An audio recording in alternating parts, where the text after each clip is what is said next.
I'm Dana K. White. I am the author of Decluttering at the Speed of Life. And today I'm going to talk about one of my decluttering strategies that is incredibly powerful, but that I have to really remind myself to do. It's look, always look. Those are words that I have to say out loud to myself.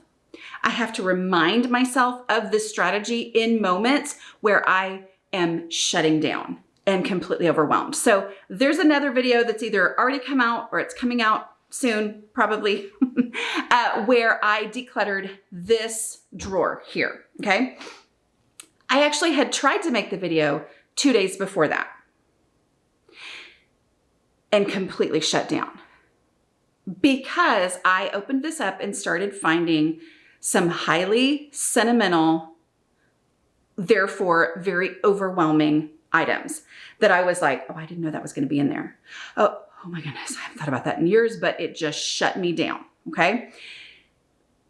I got to the point where I was like, I can't do this. I'm emotionally overwhelmed. And I reminded myself, I'm just going to look. So I opened up every drawer and just stared inside it. And then I open up the next one. I haven't gotten to this drawer yet, but I stared inside of it. I opened up this and was like, I wonder, oh, that's my mother-in-law's costume jewelry. Okay. Went on down, just looked. Y'all, this is a very real strategy.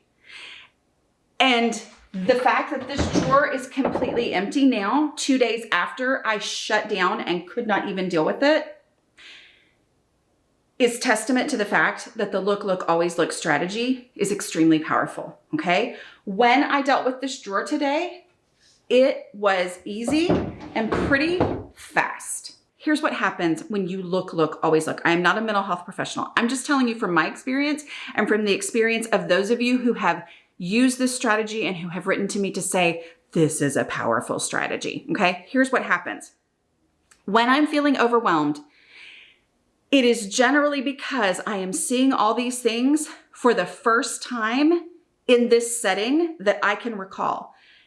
And when it is highly emotional stuff or stuff that, is, oh my goodness, if I get rid of this, that means I'm admitting that I'm never going to be this person who was going to use that when I collected it. All these feelings come up in decluttering, right? Those feelings are valid.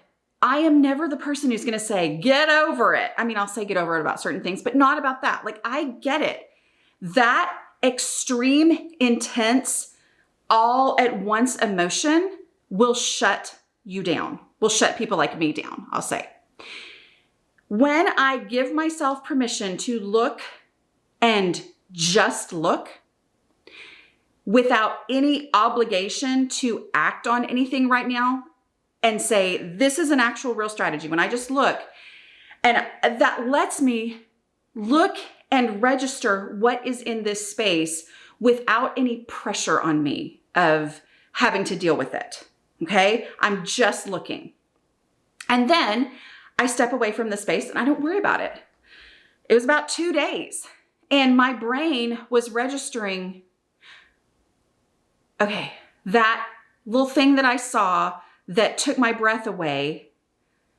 Actually, I really don't remember what, and it changed how things looked when I got there. It also made me realize, okay, yeah, there were 3 or 4 things in that drawer that felt highly sentimental and overwhelming to me.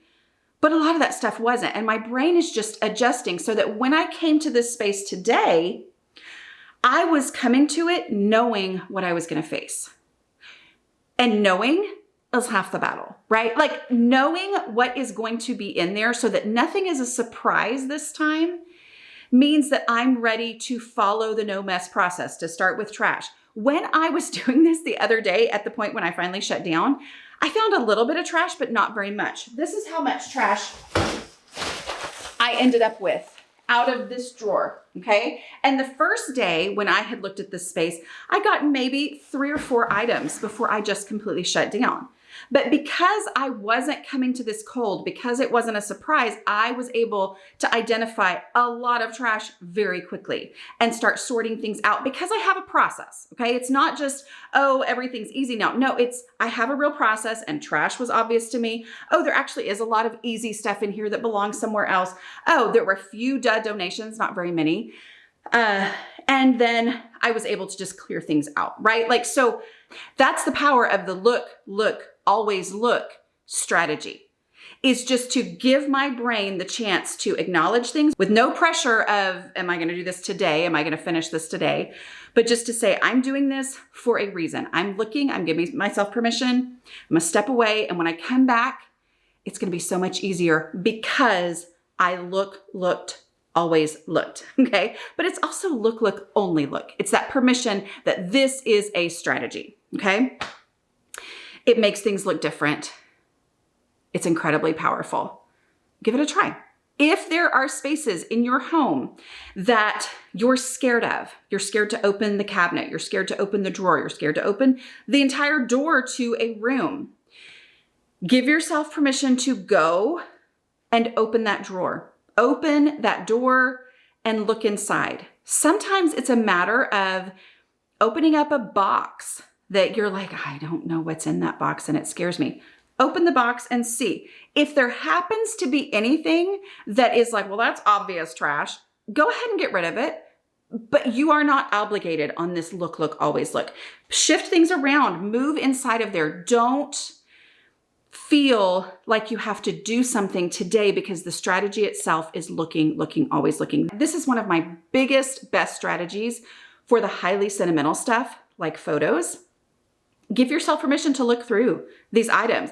If you have a loved one who has passed away and maybe their room or their space you've been scared to go into, okay? I'm not telling you when to do this, but know that the look, always, and just look strategy is incredibly powerful when you're ready for that, to say, today's not the day that I'm going to deal with this, but I am going to go into this space and I'm going to look through these photos, or I'm going to go into the space and look through these items and just sit and look around and see what you're dealing with.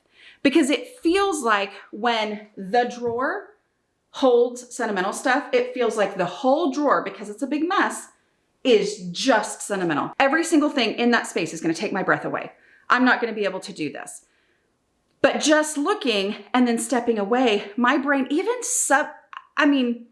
not a mental health professional, but it's subconscious. In my subconscious, my brain is adjusting to, oh, not all that stuff is sentimental. And so then the next time I come in and I say, is there any trash here? Surely there's not. It's all sentimental.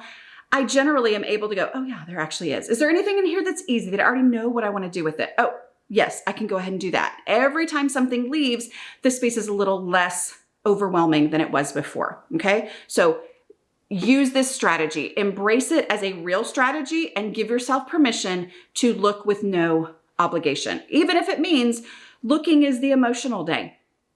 Looking is the day where I'm not gonna wear mascara. I am just gonna get a big old box of Kleenex and I'm just gonna look through these items with no pressure to actually make any decisions.